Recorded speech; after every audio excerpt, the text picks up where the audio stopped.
என்னுடைய பேர் தரன் ரத்னம். என்னுடைய யூடியூப் சேனலுக்கு வந்ததுக்கு மிக்க நன்றி. இன்றைய பதிவு என்னவென்றால், ஒரு ஃப்ரீஸ் பண்ணிய ஒரு கம்ப்யூட்டரை வந்து நாங்கள் எவ்வாறு அன்ஃப்ரீஸ் பண்ணலாம் என்பதை பற்றி பார்க்க இருக்கின்றோம். Let's see the demo. எங்களுடைய கம்ப்யூட்டர் வந்து பல காரணங்களினால் ஃப்ரீஸ் பண்ணலாம். அப்படி ஃப்ரீஸ் பண்ணிய கம்ப்யூட்டர் நாங்கள் வந்து எவ்வாறு அன்ஃப்ரீஸ் பண்ணலாம் என்பதை பற்றி தான் பார்க்க இருக்கின்றோம். அப்போ எங்களுக்கு அது என்ன காரணத்தினால் ஃப்ரீஸ் பண்ணியது என்பது எங்களுக்கு தெரியாது. ஓகே, ஸோ நாங்கள் அதை என்னென்ன காரணங்களுக்காக அது ஃப்ரீஸ் பண்ணியிருக்கலாம், அப்படிப்பட்ட சந்தர்ப்பத்தில் நாங்கள் வந்து எவ்வாறு அதனை அன்ஃப்ரீஸ் பண்ணலாம் என்று சொல்லி பார்ப்போம். ஓகே, இப்போ முதலாவது காரணம் சொல்லலாம். அதாவது சில வேளைகளில் உங்களுடைய கம்ப்யூட்டர் வந்து சில பேக்ரவுண்ட் ப்ராசஸை வந்து செய்து கொண்டிருக்கலாம். ஓகே, ஸோ அந்த பேக்ரவுண்ட் ப்ராசஸ் வந்து முடியும் வரை உங்களுடைய கம்ப்யூட்டர் வந்து ஃப்ரீஸ் பண்ணி காணப்படலாம். எனவே அப்படிப்பட்ட சந்தர்ப்பத்தில் நீங்கள் முதலாவது என்ன செய்யலாம்னு சொன்னால், அந்த ஃப்ரீஸை வந்து சிறிது நேரம் நீங்கள் வெயிட் பண்ணி பார்க்கலாம். அது வந்து அந்த பேக்ரவுண்ட் ப்ராசஸ் வந்து முடிவடைந்தவுடன் உங்களுடைய கம்ப்யூட்டர் வந்து அன்ஃப்ரீஸ் பண்ணு. ஓகே, இன்னும் ஒரு காரணம். ஓகே, அதாவது ஃப்ரீஸ் பண்ணுவதற்கு இன்னும் ஒரு காரணத்தை நாங்கள் பார்ப்போம். அதாவது இப்போ நீங்கள் வந்து ஏதாவது ஒரு ஃபுல் ஸ்க்ரீன் கேம் ஒன்று விளையாடி கொண்டிருக்கும் பொழுது அந்த நேரத்தில் உங்களோட கம்ப்யூட்டர், அதாவது அந்த கேம் வந்து ஃப்ரீஸ் பண்ணப்படலாம். ஓகே, ஸோ அப்படிப்பட்ட சந்தர்ப்பத்தில் வந்து நீங்கள் Alt F4 என்னும் அந்த 2 கீயை வந்து ஒரே நேரத்தில் அழுத்துவதன் மூலம் அந்த கேமை வந்து நீங்கள் க்ளோஸ் பண்ணலாம். ஓகே, ஆனால் இதனை எப்பொழுது செய்யலாம் என்று சொன்னால், அந்த கேம் வந்து ஃப்ரீஸ் பண்ணியது வந்து உங்களோட கம்ப்யூட்டரில் காணப்படுகிற அந்த கிராஃபிக்கல் பிரச்சனையால் அந்த கேம் வந்து ஃப்ரீஸ் பண்ணியிருந்தால் மட்டும் நீங்கள் வந்து Alt F4 என்னும் இந்த 2 கீயையும் அழுத்துவதன் மூலம் க்ளோஸ் பண்ணலாம். அவ்வாறு இல்லாமல் வேறொரு ரீசனுக்காக அந்த கேம் வந்து ஃப்ரீஸ் பண்ணியிருந்தால் நீங்கள் Alt F4 என்பதை நீங்கள் ஒரே நேரத்தில் அழுத்துவதன் மூலம் அந்த அப்ளிகேஷனை வந்து நீங்கள் க்ளோஸ் பண்ண முடியாது. ஓகே, இப்போ மூன்றாவது காரணம்னு சொன்னால், எங்களுக்கு என்ன காரணம் என்று தெரியாத ஒரு சந்தர்ப்பம். உங்களுடைய கம்ப்யூட்டர் வந்து ஃப்ரீஸ் பண்ணி போட்டுது. ஓகே, நீங்கள் வந்து கேமோ அல்லது அதாவது உங்கள் கம்ப்யூட்டர் கம்ப்ளீட்டாக ஃப்ரீஸ் பண்ணி விட்டது.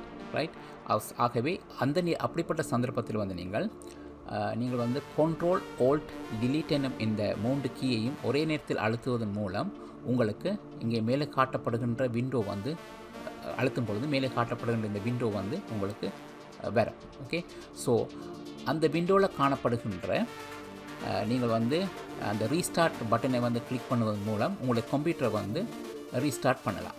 ஓகே, அதாவது கம்ப்யூட்டர் ஒன்றை வந்து ரீஸ்டார்ட் பண்ணுவதன் மூலம் பல பிரச்சனைகளை அது ஆட்டோமேட்டிக்காக வந்து நீங்கள் வந்து ஃபிக்ஸ் பண்ணி கொள்ளலாம். ஓகே, மற்றது வந்து இங்கே காணப்படுகின்ற இந்த டாஸ்க் மேனேஜரை கிளிக் பண்ணுவதன் மூலம் ஓகே இது வந்து எங்களுக்கு டாஸ்க் மேனேஜர் வந்து தெரிகின்றது. ஓகே, ஸோ இந்த இடது பக்கத்தில் வந்து உங்களை கம்ப்யூட்டர் ரன் பண்ணி கொண்டிருக்கின்ற எல்லா அப்ளிகேஷன், அது மாதிரி விண்டோஸ் எக்ஸ்ப்ளோர் எல்லாம் இங்கே வந்து காணப்படும்.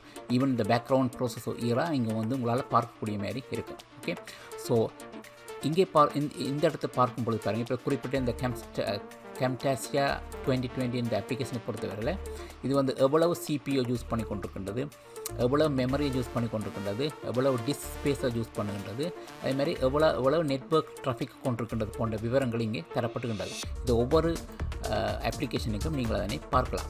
ஓகே, ஸோ உங்களுக்கு தெரியும், இப்போ ஒரு குறிப்பிட்ட அப்ளிகேஷன் தான் என்னுடைய கம்ப்யூட்டரை ஃப்ரீஸ் பண்ணியிருக்கேன்னு சொன்னால் அந்த பர்டிகுலர் அப்ளிகேஷனை நாங்கள் இதில் கிளிக் பண்ணி இப்போ நாங்கள் இந்த என் டாஸ்க் என்பதை கிளிக் பண்ணுவதன் மூலம் அந்த பர்டிகுலர் அப்ளிகேஷனை மட்டும் நாங்கள் க்ளோஸ் பண்ணலாம்.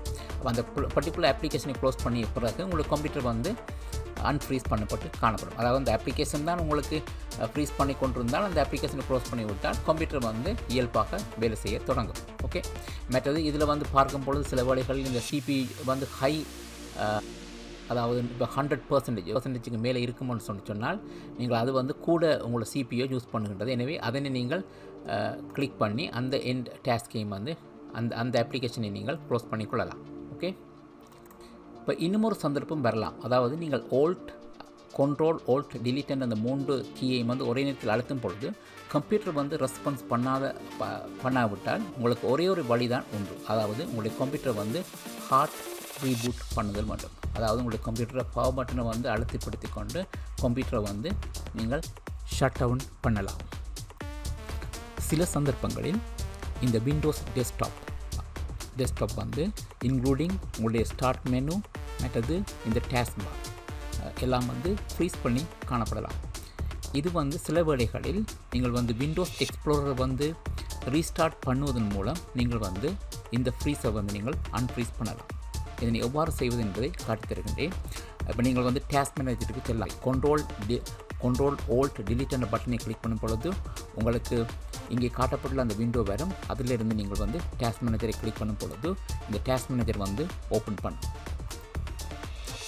அப்போ இங்கே வந்து இந்த லெஃப்ட் ஹேண்ட் சைடில் நீங்கள் பார்த்தோம்னு சொன்னால் இந்த விண்டோஸ் எக்ஸ்ப்ளோரர் காணப்படுகின்றது.